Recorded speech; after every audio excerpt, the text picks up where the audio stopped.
Power होला खाली अर्कवंशी जाति मेरे mix by Kajal recording studio Bahraich. Power होला खाली अर्कवंशी जाति मेरे कुछ बोला ला पे डांट देलू लगता कि डांट बोला कवन जिला के पटावा लूला भान। अरे बोला कुछ बोला ला पे डांट देलू लगता कि डांट बोला कवन जिला के पटावा लूला भान। छेद हो जाई तारा छाती मेरे मारी सिक्सर के 6 गोली छाती मेरे पावर होला खाली अर्कवंशी जाति मेरे पावर होला खाली अर्कवंशी जाति मेरे mix by Kajal recording studio Bahraich.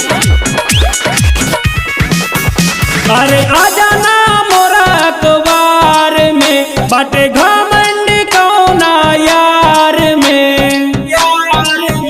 अरे तोहरा जैसन हीरो के बना देलो जीरो आ जइबे बाबू सुधार में।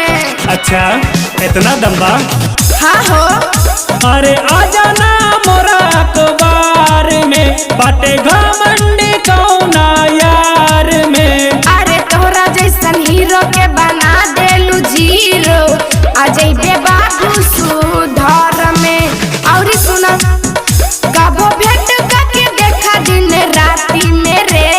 राती मेरे पावर होला खाली अर्कवंशी जाति